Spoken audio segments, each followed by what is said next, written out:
생각을 해보셔. 제가 예전에도 했던 얘기야. 정규분포 트릭. 정규분포를 봤을 때 나의 경쟁 상대, 쉽게 얘기해서 경쟁 상대들의 정규분포를 딱 그리고 나의 위치를 딱 찍는 거야. 그리고 내 밑으로 접어라고 했잖아요. 근데 본인이 중간 부분이나 아니면 오히려 이쪽 네거티브 쪽으로 찍혀. 그리고 내 밑으로 접어. 내 위로 너무 많네. 그럼 그 경쟁 분포에서 뒤처진 거라고. 여러분들이 제가 오늘 한 말을 거의 못 알아듣는다? 그럼 제가 딱 찍은 저의 위치가 있을 거 아니야. 그 밑으로 접어에 해당하는 거잖아.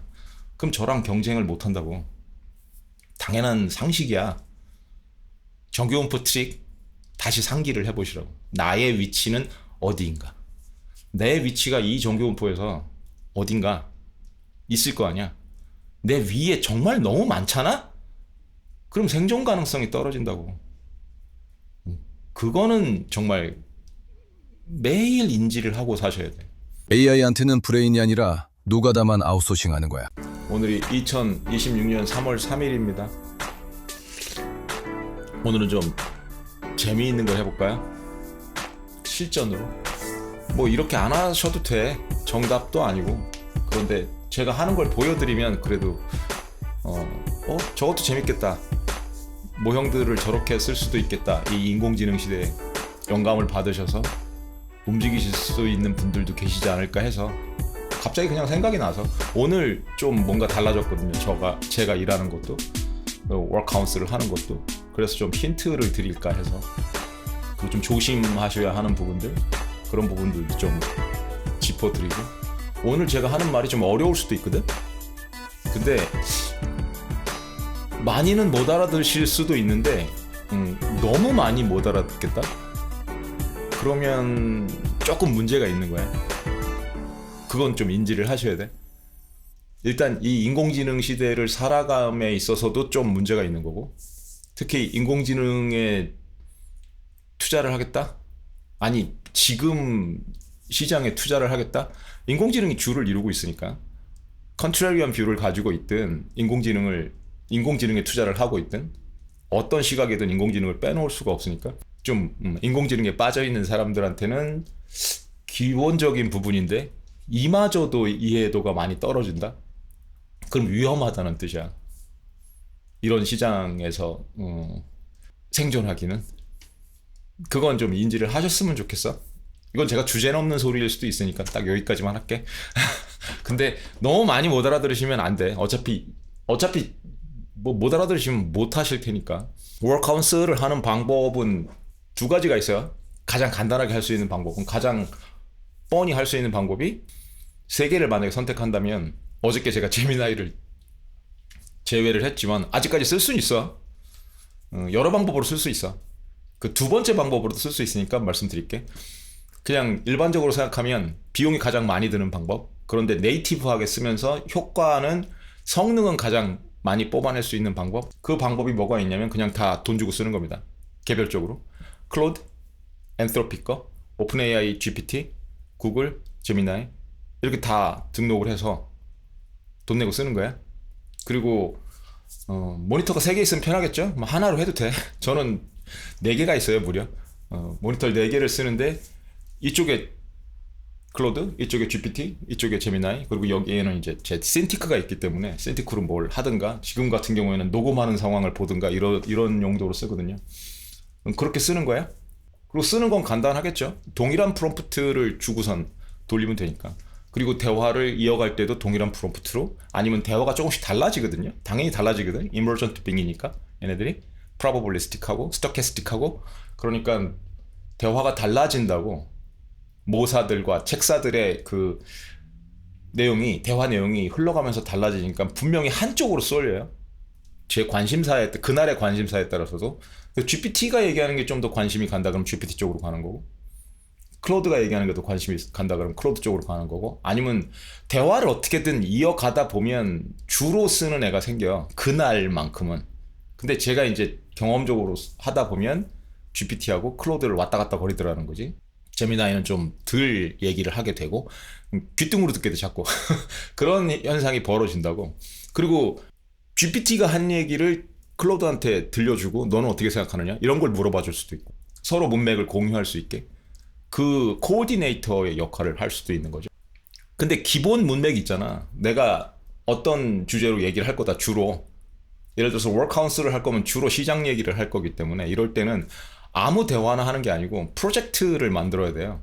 기본적인 문맥을 줄 수 있는 어떤 내용을 다루고 그런 커스텀 인스트럭션즈를 끼워 넣어 줄 수 있는 클로드라면 프로젝트고 이쪽 GPT도 프로젝트라고 합니다. 그걸 구글에서는 뭐라고 하냐? 잼이라고 하거든요. 왜 그런 이름을 쓰는지 모르겠어요. 굉장히 헷갈리게. 어쨌든 그렇게 쓸 수 있어. 그러면 프로젝트 별이라는 게 그냥 이 로컬 머신으로 생각하시면 폴더 생각하시면 되는데 폴더인데 그 폴더 안에서 프로젝트를 진행하잖아. 그 프로젝트를 진행하면서 그 프로젝트 별로 커스텀 인스트럭션스를 줄 수가 있어요. 커스텀 인스트럭션스라는 건 유저 프롬프트야. 시스템 유저가 주는 시스템 프롬프트라고. 그러니까 항상 얘네들이 그 프로젝트에서 세션을 열 때마다 참조를 하는 인스트럭션이에요. 거기다가 퍼소나를 줄 수도 있고 이건 시장 얘기인데 이런 주제로 얘기를 할 거고 니들은 이런 거에 주목을 해야 된다. 뭐 이런 얘기를 넣어주는 거야. 그걸 매번 세션 때마다 읽는다고. 근데 이 인스트럭션들의 단점은 대화가 길어지면 얘들이 스물스물 까먹어요. 컨텍스트 윈도우에서 멀어지기 때문에 리마인드를 시켜주지 않으면 다시 읽으라고 하거나 어쨌든 그러면 문맥이 정해진다고. 그 인스트럭션에 있는 문맥이 생기기 때문에 간단하게 생각하면 나는 미국장에만 관심 있다. 한국장 얘기하지 마라. 이런 걸 넣을 수도 있어. 아니면 미국장, 유럽장, 한국장 이렇게 순서대로 얘기를 해라. 정리를 할 때. 그런 식으로 해줄 수도 있고 내가 한국 사람이니까 미국장을 얘기를 하더라도 한국 시간으로 얘기를 해라. 이런 걸 인스트럭션에 넣을 수 있다고. 또 그럴 수도 있죠. 자기 포트폴리오를 알려줄 수도 있잖아. 매번 세션을 할 때마다 대화를 할 때마다 알려주는 것보다 파일을 하나 만들어서 어태치를 하면 되거든요. 그 프로젝트의 파일을 추가하면 돼. 문맥을 애들이 이해할 수 있는 그 날리지 베이스에 해당하는 파일이거든요. 그 파일들을 추가할 수 있어. 어떤 파일이든지. 그 개수 제한은 있지만 거기다 그걸 추가하는 거야. 내 포트폴리오가 이거다. 그렇게 알려주면 그 포트폴리오를 참조를 해서 또 얘기를 해준다고. 어저께 무슨 일이 있었는지. 그런 포트폴리오 파일도 직접 만들지 않겠죠. AI를 동원하면 AI랑 같이 일을 해서 만들겠지. 포맷이 정해져 있겠고 그걸 계속 또 AI를 통해서 업데이트를 할 수 있고 삘이 확 오셔야 돼. 그렇게 해서 싱크를 하면 되니까. 이게 첫 번째 방법이야. 두 번째 방법은 Perplexity라는 걸 이용을 하는 거예요. 아예 Perplexity에 얼마 전에 기능이 추가됐다고 그랬잖아. 마델 카운슬이라고. 어떻게 그렇게 저랑 아이디어가 똑같았는지. 세 개의 모형을 사용을 해서 동일한 프롬프트를 주면 쫙 세 개의 모형을 돌려서 리스폰스를 뽑은 다음에 그 리스폰스를 종합을 하는 또 네 번째 모형이 그 종합을 하는 종합 리포트를 해주거든요. 어떤 부분을 모형들이 동의를 했고 어떤 부분은 달랐다. 어떤 부분이 유니크했다. 그리고 종합을 해보면 이런 내용이다. 그렇게 내용이 나와요. 장단점이 있어. 이 Perplexity의 마델 카운슬하고 제가 하는 방식하고. 제가 하는 방식은 굉장히 자유로운 거고 Perplexity가 하는 방식은 약간은 좀 틀이 있어. 그러니까 써보고 판단하는 게 좋다고 생각해요. 단점은 비용이야. Perplexity 마델 카운슬 쓰려면 맥스 플랜 써야 되거든요. 역시 $200입니다. 그리고 어차피 Perplexity 그냥 프로 정도 쓰면 $20짜리 그걸 쓰면 클로드 아퍼스 4.6을 못 쓰고 그러니까 좋은 모형들을 못 써. 그리고 이런 추가된 기능들 이것도 못 쓰고 최근에 추가된 컴퓨터라는 기능이 있거든요. 그냥 가상 컴퓨터 만들어서 그 안에서 앱 만들고 그러는 그건 크레딧 엄청 잡아먹는데 그것도 못 씁니다. 제대로. 어차피 비용이 엄청 많이 들어. 제대로 하려면. 근데 마들 카운슬까지는 써볼만 하다고 생각해. 컴퓨터까지는 뭐 알아서들 하시는 거고. 그러니까 그냥 한 곳에서 퉁치고 싶다. 지금으로서 가장 가성비가 좋은 건 Perplexity입니다. 아니면 네이티브로 써야 되는 거 그냥 Anthropic, OpenAI, 구글 이렇게 나눠서 써야 되는 거고 제가 개인적으로 쓰는 방법은 다 쓰는 거예요. 그냥 다 쓰는 거예요. 왜냐면 소탐 대실이야. 지금 전쟁 중인데 뭘 아껴? 기껏해야 아껴봤자 한 200~300달러 아끼는 거야 매달. 어쨌든 한 혹시 20달러짜리 쓰시는 분들이면 아니면 무료거나 말 조심할게. 그러면 일단 장비빨에서 밀리는 거라고 전쟁 중에. 그건 감안을 하셔야 돼. 적어도 하나만이라도 200달러짜리 하나는 쓰세요. 엔트로픽이나 오픈 AI나. 제가 제미나이는 권해드리고 싶지가 않아. 울트라 플랜은 권해드리고 싶지가 않은데 엔트로픽이나 그 GPT 오픈 AI를 쓰라는 이유는 어저께도 보셔서 아시겠지만 어저께 엔트로픽이 몇 시간 뻥 났거든요. 그 사용을 못했어요 클로드를. 그럴 때 제갈량이 역할을 못하면 방통이라도 있어야 될 거 아니야. 그러면 백업 차원도 있고 모사끼리의 또 시너지가 있기 때문에 상생 관계가 있고 적어도 2개 이상 쓰실 걸 권해드려요. 근데 지금은 저는 이제 클로드하고 GPT라고 제갈량과 방통. 그리고 이것도 좀 아셔야 되는데 어저께 클로드가 다운됐다고 하는 게 주로 어디가 다운된 거냐면 클로드.ai예요. 웹 UI가 다운된 거예요. API는 살아있었어. 클로드 코드도 살아있고. 왜냐면 클로드 코드가 API 기반이기 때문에. 그리고 API 기반이라고 하더라도 맥스 플랜을 쓰면 API 비용 안 나가고 그냥 정액제로 쓸 수 있거든요. 맥스 플랜이 또 $100, $200짜리 층이 있고 티어가 있고. 저는 $200짜리를 쓰는데 어저께 클로드.ai 웹 UI가 죽었을 때도 클로드 코드는 살아있었다고. 그게 $200 쓰는 이유야. 얘네들이 제일 먼저 뻑이 나면 어디서 뻑이 나냐면 컨슈머 페이싱, 일반 사용자용으로 나와 있는 인프라, 그게 거의 먼저 나간다고 순서상. 이 API 쪽으로 올수록 엔터프라이즈 쪽이 있기 때문에 좀 안전해요. 다른 건 나가더라도 그거는 살려두거든. 그러니까 당연히 전쟁 중이라면 이 컨슈머 페이싱 쪽으로 모형을 쓰는 건 좀 위험하다고요. 언제든지 뻥날 수 있고 요즘은 컴퓨터가 부족하기 때문에 질이 떨어질 위험도 있어. 너프 당한다는 게 영구히 너프를 당할 수도 있지만 얘네들이 뒤에서 라우팅을 하면서 모형을 바꿔 채거든요. 조심스러워. 저는 실제로 그럴 거라고 생각하는데 얘네들은 아니라고 우기거든. 근데 결과를 보면 실제로 그래. 라우팅이라는 걸 한다고. 그걸 안 보여줄 뿐이야. 그 검쟁이들이 당연히 하는 겁니다. 그건 로드 밸런싱이라는 거를. 로드가 심해지면 밸런싱을 해야 돼. 그러니까 예를 들어서 단순한 대화를 하는 사람한테 컴퓨터를 동일하게 밀어줄 이유가 없다고. 아무리 내가 선택을 클로드 아퍼스 4.6 띵킹이라고 했어도 단순한 얘기를 하고 있어. 그럼 대답이 굉장히 빨리 나올 경우가 있잖아요. 그게 벌써 너프를 당했다는 뜻이야. 거의. 그러니까 인퍼런스를 하는 그 트랙이 있으면, 파이프라인이 있으면 단순한 파이프라인을 탄다는 뜻이라고. 그렇게 만들어 놓은 거야. 기본 로직일 거기 때문에 당연한 수순이거든요. 두 번째는 아예 모형을 영구히 너프한 걸 쓸 수도 있어요. 퀀타이즈를 한 거라든가, 그러니까 압축된 모형, 정밀도가 좀 떨어지는 모형. 근데 크게 티가 안 나거든. 일반인들이 쓰기엔 티가 별로 안 난다고. 근데 복잡한 작업이나 이런 걸 시켜보면 티가 팍팍 나기 시작해요. 그러니까 어느 정도 티가 나냐면 GPT를 쓰시든 클로드를 쓰시든 추론 모형 말고 미니 모형들 있잖아요. 인스턴트 모형 이런 거. 그런 거 한번 보시라고. 그리고 복잡한 얘기 해보시라고. 정말 덤하다고. 간단하게 해보실 수 있는 게 GPT의 그 어드밴스드 보이스 모드 있었잖아요. 지금은 그냥 보이스 모드라고 하는데 대화로 하는 거. 그게 인스턴트 모형이거든요. 리얼타임 모형. 대화를 해보시면 알아. 그냥 대화를 해보시면 얘가 빨리 대답을 해야 되잖아. 실시간으로.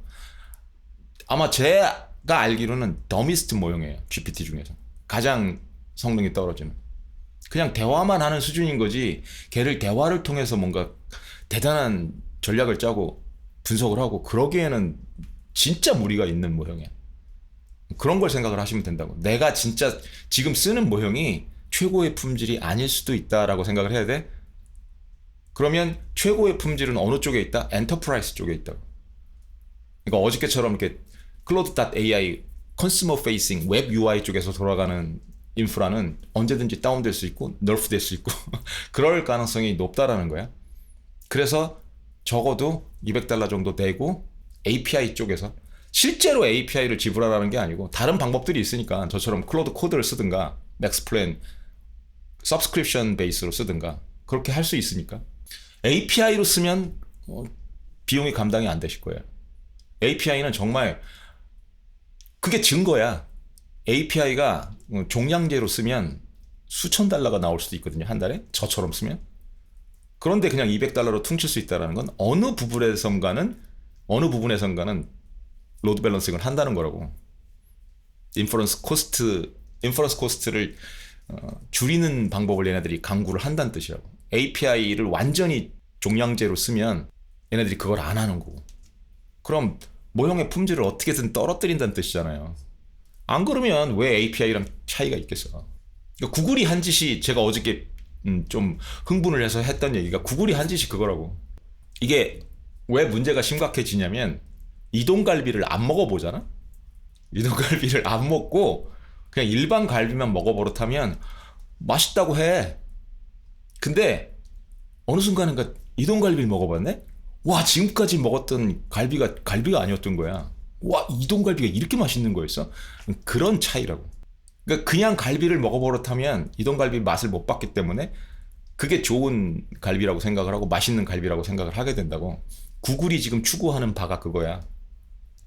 그러니까 이미지를 만들어내는데 지금 디폴트가 나노 바나나 2라고 그랬잖아요. 그걸 어떻게 홍보를 하냐면 프로급인데 50% 빠르고 더 싸다 라고 구라를 치거든. 그게 왜 구라냐면 제대로 프로 맛을 본 사람들은 알아. 이동갈비가 아니니까 그냥 갈비야. 그리고 속도도 그렇게 안 빨라. 오히려 프로가 빠를 때가 있거든요. 그걸 뭘로 설명하냐는 거야. 인퍼런스 코스트를 그냥 낮추기 위한 마케팅 술수일 뿐이야. 그래서 지금은 나노 바나나 2가 디폴트이기 때문에 울트라 플랜 사용자가 프로를 쓰고 싶어도 일단은 나노 바나나 2로 이미지를 만든 다음에 거기서 그 점점점 3개 메뉴를 눌러서 redo with 프로 모델이라고 해야 되거든요. 그래야 다시 프로 모델로 리렌더링을 할 수 있어. 그 짓을 왜 해야 되냐는 거야. 내가 계속 프로를 쓰고 싶으면. 그 디폴트로 프로를 할 수 있는 방법이 없다고. 그럼 잘 생각해 보셔. 왜 기업들이 그런 짓을 하는지. 익숙해지거든 거기에. 나노 바나나 2를 쓰고 프로를 리드하기가 귀찮아져 나중엔. 그러니까 그냥 에이 비슷하겠지 뭐 그러고 누르게 되는 거야. 그렇게 해서 나노 바나나 2를 쓰게 만드는 거지. 울트라 플랜 사용자들도 그냥 갈비 맛에 익숙해지게 만들려고 하는 거라고. 그게 나쁘다는 거야. 그게 장사치들이 하는 짓이고 소비자들을 귀찮게 해서 그냥 싼 값에 퉁치려고 하는 거라고. 그 술수예요. 그러니까 염두에 두시라고. 여러분이 쓰는 모형이 늘 최상의 퍼포먼스를 유지할 수 있는 모형이 아닐 수도 있는 거야. 그런 환경이 아닐 수도 있다고. 근데 짱구를 굴려보면 어디가 가장 성능이 좋겠어? 엔터프라이즈 쪽으로 갈수록. 엔터프라이즈 애들은 뭐를 쓴다? 실제로 미션 크리티컬한 거에는 API를 쓴다고. 그럼 가장 API에 가까운 방법을 쓰는 게 낫겠죠? 탑 티어를 쓰는 거라고. 클로드 맥스 플랜 200달러짜리, GPT 프로 200달러짜리, 울트라 얘네들은 그렇게 하고도 지금 엿을 매기는 거고, 퍼플렉서티도 맥스 플랜인 거고. 그런데 200달러를 내더라도 웹 UI를 쓰면 어차피 컨슈머 페이싱 인프라를 쓰는 거라고. 이쪽으로 와서 써야 돼. 그러니까 사용자들이 쓰기 불편한, 일반 사용자들이 쓰기 불편한 쪽으로 와야 돼. 그게 엔터프라이즈 쪽이니까. 그러려면 터미널로 들어가야 되고, 터미널은 거의 안 쓰시니까 누가 터미널을 쓰겠어. 다 구이에 익숙해져 있는데. 근데 여러분들이 많이 들어보셨을 클로드 코드라는 게 원래 터미널로 나온 거거든요. 그게 API에 가까운 녀석이고, 그거를 API 종량제가 아니더라도 맥스 플랜을 쓰면 그 맥스 플랜 내에서 레일 리밋을 넉넉히 잡고 쓸 수 있거든요. 레일 리밋 걸리는 경우가 별로 없습니다. 여러분들이 정말 빡세게 쓰지 않는 이상. 어느 정도 빡세게 쓰면 걸리냐면, 제가 옛날에 캑을 했었잖아요. 그 캑을 프로젝트, 캑을 컴피티션, 그런 거 몇 개를 한 2주 정도를 빡세게 돌리는 거예요.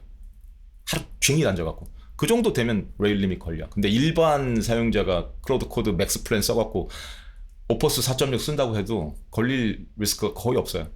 근데 이게 API 쪽이잖아. 그러니까 불편하잖아, 일반 사용자가 쓰기에. 그 중간 단계를 하나 만들어준 거야, 엔트로픽이. 그게 클로드 코워크였다고. 이게 사스아포칼립스, 소프트웨어 섹터를 죽이기 시작한 시발점이거든요. 그것 때문에 두려워했으니까. 근데 그 공포는 이미 옛날에 나왔어야 돼. 클로드 코드가 나왔을 때. 클로드 코드가 일반인들이 보기 어려운 터미널 쪽에서만 돌아가다 보니까 별로 신경을 안 쓰다가 갑자기 구이를 입혀주니까, 이쁜 옷을 입혀주니까 박살이 나기 시작한 거거든. 그게 클로드 코워크야. 그 다음에 클로드 코드도 구이를 입혀주기 시작했어요. 그러니까 완벽한 클로드 코드랑 동일한 버전은, 구이 버전은 클로드 코드라고 따로 있어. 근데 얘네들은 어디서 돌아가냐? 로컬 머신에서 돌아가야 하기 때문에 웹 UI가 아닌 클로드 데스크탑 앱에서 돌아간다고.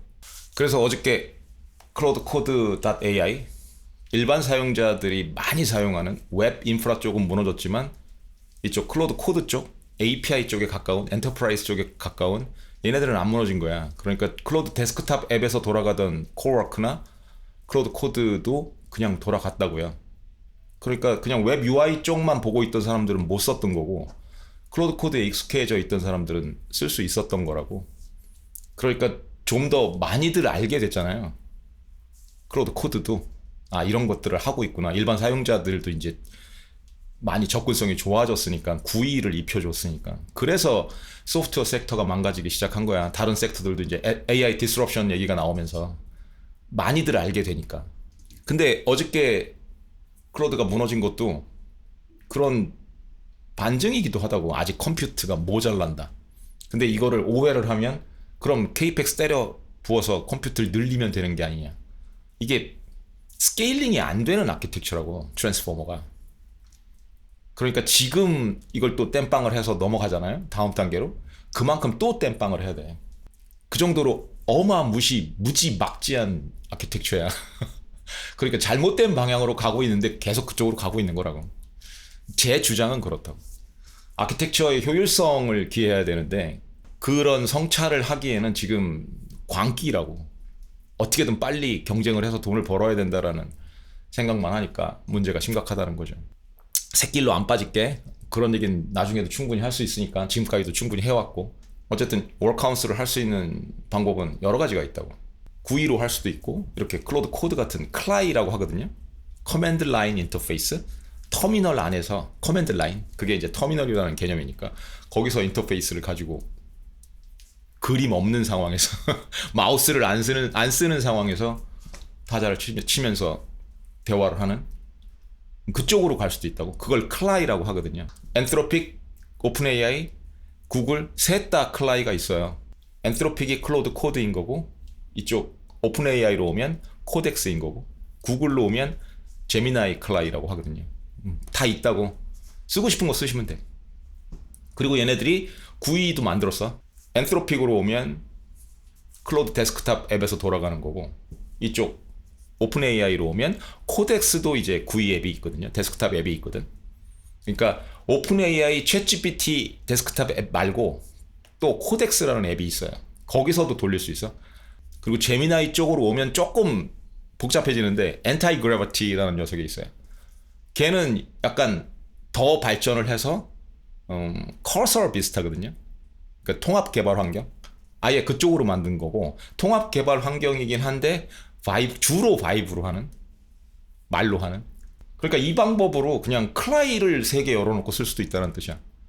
맥스 플랜을 쓰거나 프로 플랜을 쓰거나 울트라 플랜을 쓰거나 이러면 넉넉한 레일 리밋을 가지고 그 클라이를 구독제로 사용을 할 수 있고, API를 사용하지 않고. API는 비용이 너무 많이 드니까 그냥 상단이 열려 있어. 얼마가 나올지 몰라서 요금 폭탄 때문에 불안해서 못 쓸 정도로 비싸거든요. 그리고 또 하나 방법, 처음에 제가 2가지라고 그랬는데 그게 일반적인 방법인 거고, 짱구를 굴리면 굉장히 많이 나와. 원래는 제가 이 방법을 썼어. 커서를 썼었거든요. 그러니까 통합 개발 환경 중에 제일 많이 쓰는 게 커서니까 커서에서 모델을 스위칭 해가면서 쓰는 거야, 통합 개발 환경 내에서. 근데 이거는 아마 이런 내용을 들으셔야 할 분들이라면 좀 너무 어려울 거야, 쓰시기. 제가 권해드리는 방법은 뭐다? 다 쓰는 거. 저는 커서까지 다 쓰거든요. 그러니까 특화된 부분들이 있어, 이 방법들이 다. 커서가 필요한 부분이 있고, 그냥 클라이만으로 퉁칠 수 있는 부분이 있고 웹 UI에서도 충분히 퉁칠 수 있는 방법이 있고 그렇거든요. 그리고 얘네들이 시너지를 낼 수 있는 방법도 있고 사용을 하다 보면 자기 짬밥이 늘어남에 따라서 어떻게 써야겠다. 근데 저 같은 경우는 써보면 써볼수록 버리고 싶지 않아. 어떤 방법이든 그냥 다 끌고 가고 싶지. 비용 문제만 없다면 다 끌고 가는 게 당연하다고 생각을 하니까. 그리고 아까 프로젝트별로 얘네들이 문맥을 유지할 수 있다고 그랬잖아요. 요즘은 과거 채팅 기록도 참조를 하니까 그 프로젝트 내에서도 참조를 하고 메모리를 쌓아갈 수 있고 그렇기 때문에 사용자의 포트나 사용자의 시각이나 사용자의 투자 철학이나 이런 것도 어느 정도 유지가 가능하거든요. 계속 업데이트를 해주면. 그러니까 대화를 하기에 정말 얘네들이 워크하우스 책사나 모사로서의 역할을 하기에 굉장히 좋은 환경을 만들어줄 수 있는 거지. 그 책임은 나한테 있는 거고. 그런 환경을 유지해 가는 거는 그걸 하기에 프로젝트가 제일 좋다는 거예요. 만약에 커서를 사용한다? 커서를 사용하면 그 리포지토리 그것도 프로젝트 개념이니까 그 리포지토리 하나 자체가 문맥 덩어리가 되는 거고 클로드 코드를 사용을 해도 클라이를 사용을 해도 그 프로젝트 리포지토리 그게 문맥 덩어리가 되는 거고 퍼플렉시티에서는 뭐라고 하냐면 스페이스라고 해요. 용어만 달라.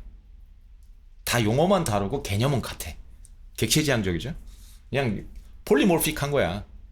개념들은 거의 같은데 거기서 상속을 받아서 동일한 개념에서 상속을 받아서 앱스트랙트한 부분에서 상속을 받아서 자기들만의 개성을 부여한 거라고.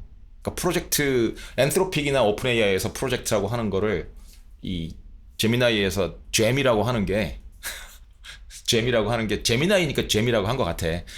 그렇게 하는 게 자기들만의 그냥 다양성이라고. 그걸 퍼플렉시티에서는 스페이시스라고 하는 거고. 그러니까 오픈 AI 프로젝트를 써봤다? 그럼 딱 삘이 온다고. 그 특징들이 있잖아. 메소드와 비헤이비어의 특징이 있다고. 오픈 AI 프로젝트는 뭐가 있다? 커스텀 인스트럭션스가 있고 날리지 베이스에 파일을 추가할 수 있다. 그러면 거기서 상속을 받아서 클로드 쪽에서 프로젝트에도 당연히 커스텀 인스트럭션스가 따로 있을 거고 인스트럭션을 추가하거나 편집할 수 있는 부분이 그리고 날리지 베이스를 추가하는 부분이 있겠다라고 생각을 하는 게 당연하잖아요. 그 상속성을 그대로 받을 테니까 나머지만 다양성이라고. 다양성이 있을 수도 있고 없을 수도 있어. 그럼 제미나이 잼으로 가면 뭐 다르겠어? 똑같아. 거기 인스트럭션스 집어넣을 수 있고 날리지 베이스에 해당하는 파일 추가할 수 있고 그럼 스페이스도 그렇게 돼 있겠죠? 안 봐도 비디오에 한다고. 그게 객체지향성이니까. 그럼 오늘 제가 한 일을 들어보시면 아 저렇게도 쓸 수 있구나. 살짝 난이도는 올라가지만 그런 생각을 해보실 수 있을 거야. 지금 워크하우스의 가장 큰 단점은 뭐냐면 얘네들이 실시간 데이터를 긁어올 때 문제가 있어요. 왜냐면 제가 그것도 API를 직접 지정을 해줘서 여기서 데이터를 긁어와라. 릴라이어블한 소스에서 데이터를 긁어와라 하면 충분히 그렇게 할 수 있는데 비용이 들잖아. 그리고 얘네들은 인터넷 액세스에 한계가 있다고. 로그인을 하거나 그럴 수 없기 때문에 내가 그걸 알려주지 않으면 그것도 클라이 쪽에서 하면 쉽게 할 수 있는데 여전히 비용 문제가 있고 시큐리티 문제가 있다고. 그러니까 얘네들이 장 마감 상황, 종가, 지수가 됐든 종목이 됐든 그걸 긁어올 때도 그리고 빅슨이 뭐 그 일드, 반드 일드 같은 거 그런 걸 긁어올 때도 장 마감 수치를 긁어와야 되는데 웹을 그냥 검색을 해. 자기들이 할 수 있는 게 그거밖에 없기 때문에. 그럼 장중 수치를 가져오거나 며칠 된 수치를 가져오거나 그럴 때가 있어요. 그게 꼬이면 분석이 꼬이는 거야. 굉장히 심각하죠. 특히 어닝스 관련해서도 실적 관련해서도 잘못 가져올 수 있다고. 아는 십장인 내가 보고 판단을 해야 돼. 이거 잘못됐다. 하나가 잘못되면 나머지가 다 잘못될 가능성이 있거든.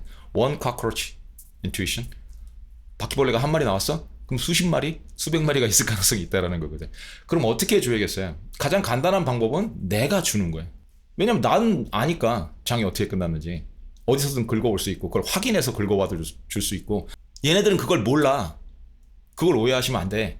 얘네들이 장 마감을 확인할 수 있을 거다 그렇게 생각하시면 안 된다고. 알려줘야 돼. 어떻게 확인하라고. 제일 간단한 방법 중에 하나는 야후 파이낸스 같은 거를 돌려서 파이썬으로 돌리는 방법이 있거든요. 그렇게 돌려서 가져오는 건데 그렇게 하라고 시켜도 얘네들의 그 실행 환경에서 인터넷이 막혀 있는 경우가 있어. 그러면 못 쓰는 거야. 이게 이 컨슈머 페이싱 웹 UI 쪽에서는 웹을 검색하는 기능은 있는데 웹 프로그램을 만들어서 웹에서 스크래핑을 하는 프로그램을 만들어서 파이썬을 돌리고 이런 데는 한계가 있다고. 그건 인터넷이 막혀 있어. 그래서 야후 파이낸스 같은데 접속을 하거나 이러면 타임아웃이 걸린다고. 그럼 그쪽은 어디서 해야 되느냐? 클라이 쪽에서 해야 되는 거예요. 왜냐하면 웹 UI에서 쓰는 이 모형들의 환경은, 작업 환경은 클라우드에 있는 거야. 그쵸? 근데 만약에 프로그램을 돌리고 싶은데 클라이 쪽에서 돌린다?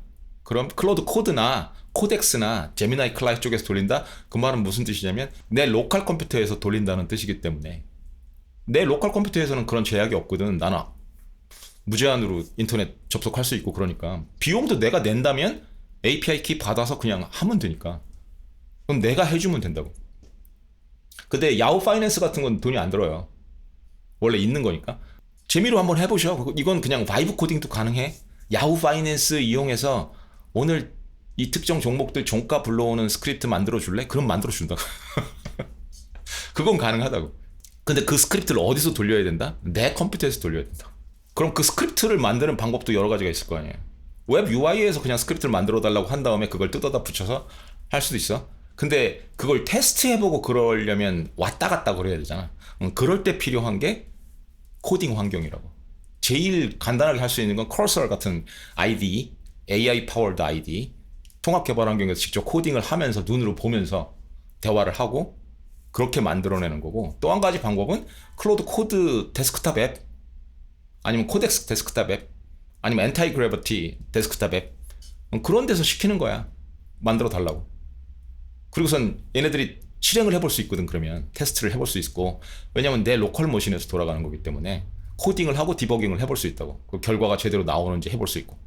그걸 저는 오늘 어떻게 했냐면 그냥 간단하게, 워낙 간단한 스크립트니까 그거는 클로드 코드에서 시작을 했거든. GUI에서, 데스크탑 앱에서. 거기서 스크립트를 일단 뽑아낸 다음에 얘한테 원래 뭐를 시키려고 했냐면, 클로드 코드에 또 뭐가 있냐면 스킬이라는 개념이 있어요.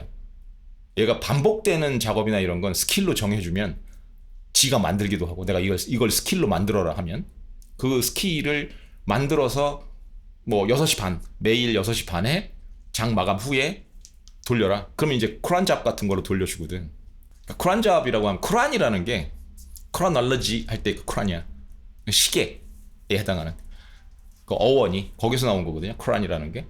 그러니까 이쪽 엔지니어 쪽에서는 이미 거의 반세기 정도 된 스케줄러, 스케줄 잡아갖고 몇 월 며칠 몇 시에 주기적으로 이런 걸 해라, 이런 일을 시키고 싶을 때 쓰는 도구였다고. 이걸 지금 핫하게 쓰고 있는 애가 누구냐? 오픈클로라고.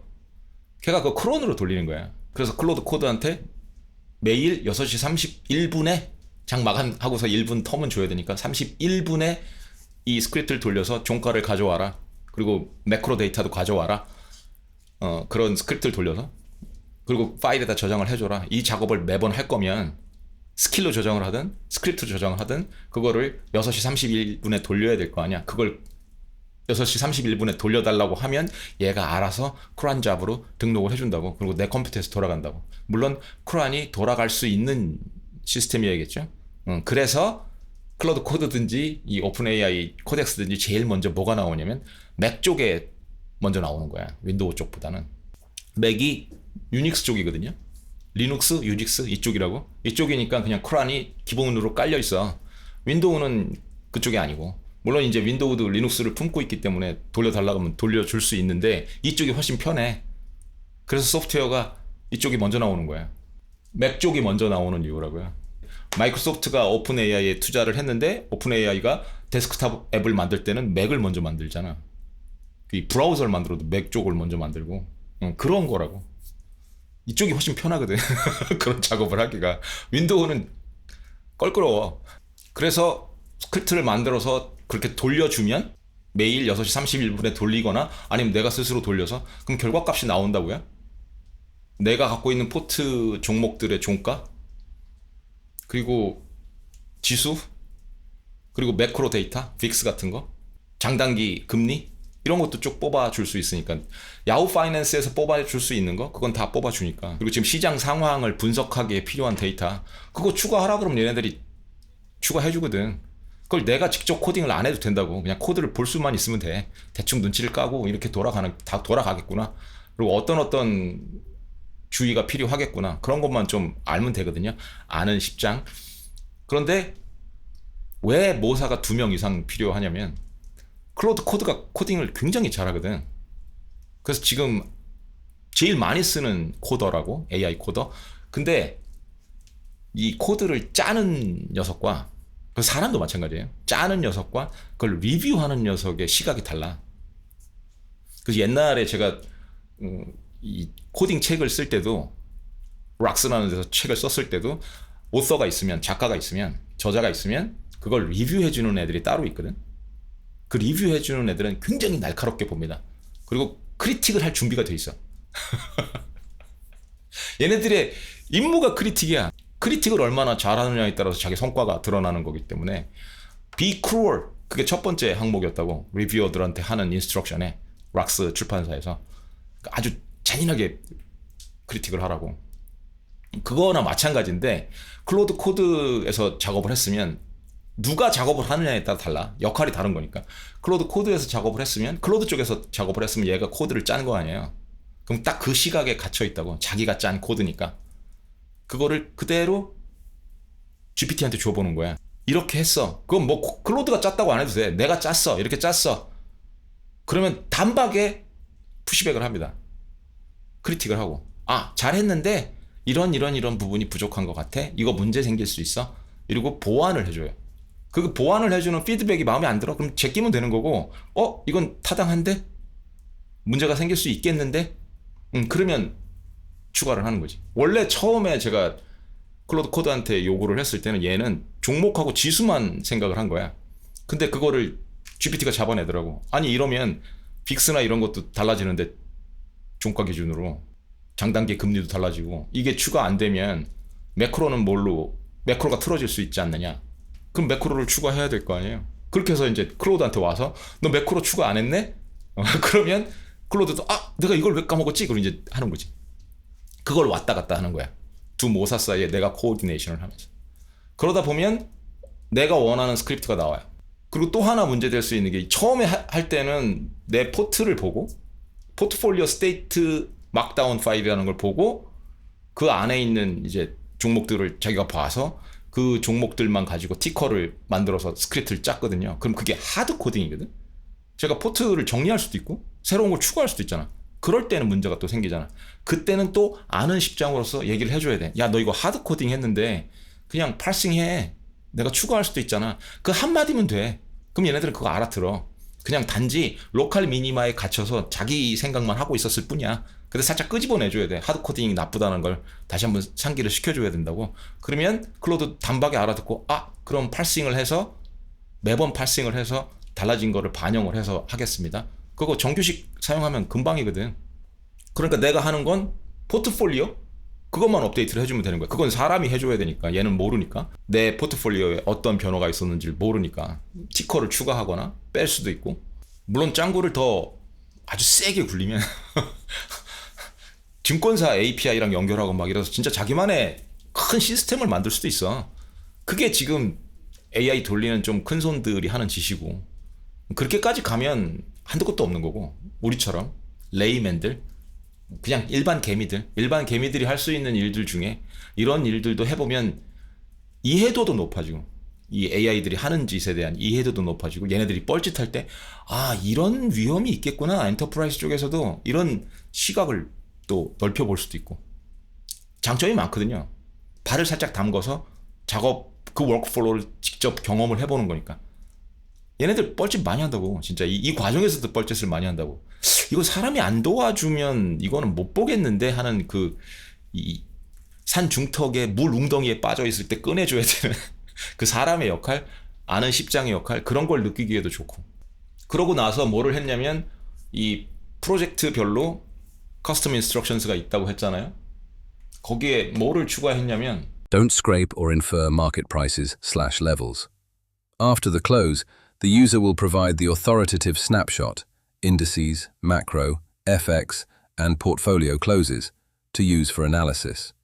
If it's missing, ask the user to paste the snapshot before analyzing. 네가 웹 뒤져서 수치 가져오지 말고 아빠가 사용자가 제공해 줄 거야. 스크립트 돌려서. 그러니까 넌 그거 신경 쓰지 말고 아빠가 준 거 이 데이터를 신뢰하고 분석을 하라고. 그렇게 얘기를 하는 내용이거든요. 그리고 혹시라도 내가 까먹고 그냥 시장 분석해 이렇게만 하면 데이터를 안 주고 나한테 리마인드를 하라고. 데이터 달라고. 스크립트 내가 돌려줘야 되니까. 그런 인스트럭션스를 추가해주면 되거든. 그렇게 해서 돌린 거예요. 지금 이거는 잠깐만 보여드리면 민감한 내용이 있을 수 있어갖고, 예전 같으면 제가 이걸 스크린 캐스팅으로 보여드릴 텐데 민감하잖아. 제 포트도 까야 되고 그렇기 때문에 아무리 뭐 가리고 막 이런다고 해도 실수를 하거든. 제가 사람이니까 실수를 해서 드러날 수 있는 민감한 부분이 있기 때문에 스크린 캐스팅을 하기는 좀 애매해서 캡처를 해서 중요한 부분 가리고 보여드릴 수는 있을 거야. 이게 지금 마들 카운슬 한 내용이고, 그러니까 퍼플렉서티에서 동일한 방법으로 네이티브하게 클로드, GPT, 제미나이한테도 이걸 시킬 수 있다는 거지. 따로 데이터 줘가면서. 그리고 나서 이제 시장 상황을 봤잖아요. 시장 상황을 봤으면 얘네들의 의견이 있다고. 시장이 이렇게 돌아가고 있다. 그리고 아빠의 포트폴리오를 봤을 때 이 포트폴리오에는 어떤 영향을 미칠 것 같다. 각 종목별로도 그런 얘기를 해줄 거 아니야. 그때 나랑 의견이 일치 안 할 수도 있고 할 수도 있다고. 그리고 더 심도 있는 대화를 하고 싶을 경우가 있다고. 예를 들면 오늘도 클로드는 그냥 버크셔에 대해서 내가 생각하는 방향이랑 다르게 얘기를 하더라고. 이란 영향, 지오폴리티컬 영향이 크다. 그래서 떨어진 것 같다. 아니거든? 아닌데 얘가 왜 그런 생각을 하지? 그리고 이제 제가 그걸 딴지를 건 거고, 아닌 것 같은데. 일단 어닝에서 미스가 났고, 옛날에는 버핏이 그렇게 현금을 크게 380빌리언이나 들고 있는 게 버핏을 믿으니까 별 불안감이 없었는데, 지금은 아벨이 들고 있는 거잖아. 그러니까 아벨이 그 돈을 잘 쓸까? 그거에 대한 불안감이 커진 거거든. 버핏을 대신하긴 어려울 거다라는 지금 그 과도기잖아. 그것 때문에 어저께 혼자 박살난 거거든요. 제 해석은 그래. 그러니까 클로드도 이제 그 얘기를 해주니까 그 시각이 더 맞는 것 같다. 이제 이런 쪽으로 가는 거죠. 물론 이것도 시코펜스일 수 있어요. 이것도 모형에 대해서 좀 아셔야 된다고. 모형은 사용자 비위를 맞춰주도록 온라인이 돼 있어. 막 딴지만 걸지는 않는다고. 그러니까 무조건 내 시각에 동조하는 걸 수도 있거든. 그것도 모형마다 다른데 제미나이가 그게 굉장히 심하고 밸런스를 좀 맞추는 애가 GPT고, 클로드는 한쪽으로 넘어왔다 싶으면 이제 사용자 시각에 동조를 하거나 아니면 자기 시각을 고집하거나 둘 중에 하나예요. 바이너리야. 그런 특징이 있어. 근데 이거는 제 시각이 더 설득력이 있거든. 논리적으로 생각했을 때. 그러니까 저한테 동조를 하는 게 맞는 거지. 그런 부분에서 또 고민을 해볼 수 있는 거야. 각 종목별로도 그렇게 고민을 해볼 수 있고, 이 지오폴리티컬 영향, 엑사지너스 샥이 왔을 때도 지금까지의 학습 효과가 있으니까. 어저께도 월 카운슬을 하면서 클로드랑 한 얘기였는데, 얘네들은 기본적으로 생각했을 때 막 유가 폭등하고 그럴 거니까 매크로 샥이 이번 거는 좀 셀 것 같다라는 해석이었거든요. 근데 저는 달랐거든. 왜 다르냐면 짬이 있잖아. 좀 V자 반등할 거다. 근데 그냥 관망만 해야 될 거다라는 시각이었어요. 저는 그냥 노이즈일 뿐인데 분명히 또 이 머슬 메모리가 있기 때문에 V자 반등을 할 거다. 그랬더니 오늘 와서야 이제 얘네들이 일단 결과를 봤잖아. 폭락을 했다가 바로 반등을 했으니까, 그걸 봤으니까 이제 그렇게 또 해석을 하는 거지. 저는 미리 그렇게 생각을 해본 거고, 얘네들이 해석하는 것도, 클로드가 해석하는 것도, GPT가 해석하는 것도 그간의 학습 효과. 엑사지너스 샥은 오래 안 간다. 그 반응 속도가 점점 빨라진 것 뿐이다. 리플렉시브한 거다. 그렇게 해석을 하는 거죠. 그런 얘기를 모형들이랑 두런두런 하는 거야. 그러면서 데이터에 삑사리가 없는가, 그걸 아는 십장으로서 확인을 하는 거고, 그 데이터를 유지하고 업데이트하는 방법을 얼마나 효율적으로 할 수 있느냐, 그것도 짱구를 굴려야 되는 거고, 그것도 책사들이랑 모사들이랑 논의를 할 수 있어. 이걸 업데이트하는 방법이 가장 좋은 게 뭐가 있을까 이랬을 때. 근데 처음에 얘네들이 제시한 거는 좀 마음에 안 드는 방법이었거든. 계속 릴라이어블 소스에서 검색을 해오자는 쪽으로 가는 거야. 아니 너 저거 돌릴 수 있잖아. 파이썬 돌릴 수 있는데 왜 그래? 얘네들이 왜 그쪽으로 갔었냐면, 왜냐면 얘네들이 그 제한이라는 걸 이미 문맥에 갖고 있는 거야. 그 웹 UI 쪽, 이건 퍼플렉서티도 마찬가지고, 웹 UI 쪽에서는 한계가 있거든. 접속을 하는데, 인터넷을 접속을 하는데, 그러니까 공신력 있는 소스면서 퍼블릭한 소스, 거기서 가져오는 거에만 갇혀 있는 거지 시각이. 그게 로컬 미니마라고. 산중턱의 웅덩이에 갇혀 있는 거야. 그게 산 바닥인 줄 알고. 글로벌 미니멈으로 와야 되는데 그게 그라운드 트루스인데 니들이 파이썬을 돌릴 수 있다면 문제가 사라지는 건데 그럼 내가 로컬에서 돌리면 되잖아. 스크립트 내놔. 이렇게 되는 거지. 그런데 얘네 말만 믿었다면 웹 UI 쪽에서만 믿으면 그럼 끝까지 답이 안 나오는 거야. 지금 이 인터넷 제약이 있는 것을 풀어준 거 그게 퍼플렉서티에서는 퍼플렉서티 컴퓨터라고. 그 안에서는 다 풀려. 근데 더럽게 비싸다고 그거.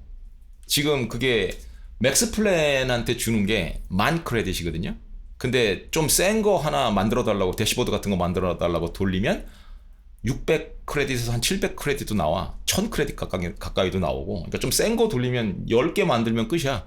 제가 요 며칠 한 10개 만들었을걸?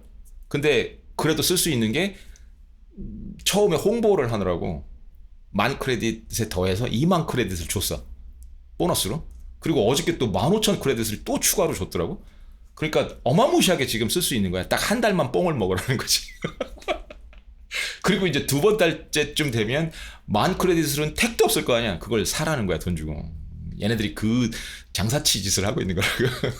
그렇게 꼬리에 꼬리를 물고 모사들이랑 대화를 하면 여러분들이 질릴 때까지 대화를 할 수 있다고. 얘네들은 늘 기다리고 있으니까. 그게 이 워크카운슬의 묘미야. 근데 전제 조건은 뭐다? 아는 십장. 여러분이 주군이어야 돼.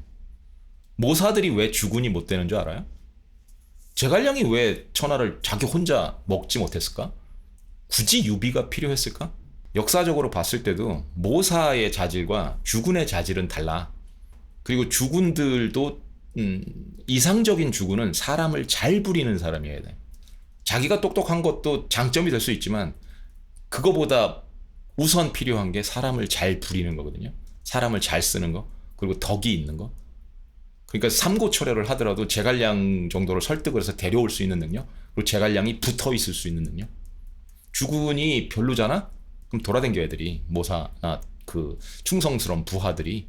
조자룡이 그래서 이렇게 돌아댕기다가 결국은 유비한테 간 거잖아. 그런 케이스라고. 그러니까 그렇게 덕이 있으면서 어느 정도 알고 있고 머리도 좀 있고 지적인 레벨이 돼서 모사들이랑 대화도 되고 그런 주군이어야 한다는 거야. 그런데 모사들은 주군이 되지 못해. 모사가 주군이 되려고 하는 순간 정말 똑똑한 모사라면 주군이 되려고 하지 않거든. 자기 역할을 분명히 알거든. 좋은 주군을 모시려고 하지. 그런 개념으로 생각을 하셔야 돼. 역사적으로도 증명이 된 거라, 증명이 된 패턴이라. 좋은 주군이란 무엇인가? 좋은 모사란 무엇인가? 그 패턴을 인지를 하시면 여러분들이 좋은 주군이 되면 된다고. 모사들이 불가하옵니다 라고 했을 때 정말 믿을 만한 모사가 그런 얘기를 했으면 왜 불가한지를 이해를 해야 돼. 화를 낼 게 아니고. 근데 모사 말만 다 믿는 건 아니라고. 정말 뛰어난 주군이라면 불가하다고 해도 내가 생각하기엔 불가한 것 같지 않은데 반박을 해서 모사를 이길 수 있으면 모사가 또 설득을 당할 수도 있거든.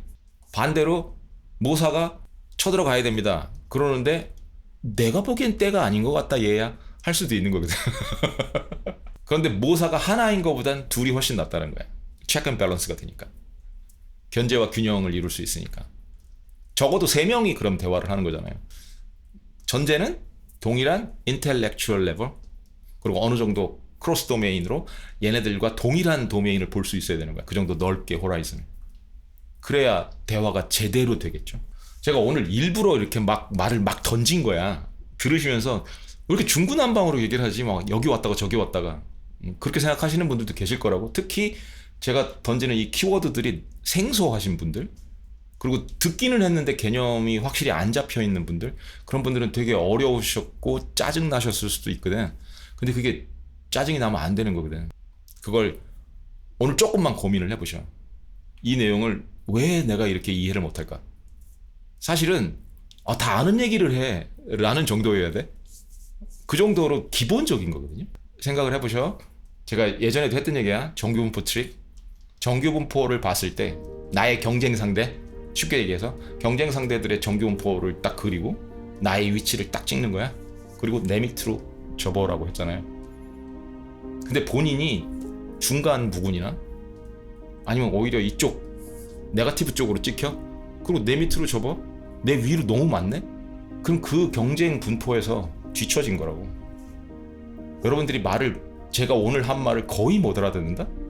그럼 제가 딱 찍은 저의 위치가 있을 거 아니야. 그 밑으로 저버에 해당하는 거잖아. 그럼 저랑 경쟁을 못 한다고. 당연한 상식이야. 정교훈포 트릭 다시 상기를 해보시라고. 나의 위치는 어디인가? 내 위치가 이 정교훈포에서 어딘가 있을 거 아니야. 내 위에 정말 너무 많잖아? 그럼 생존 가능성이 떨어진다고. 그거는 정말 매일 인지를 하고 사셔야 돼.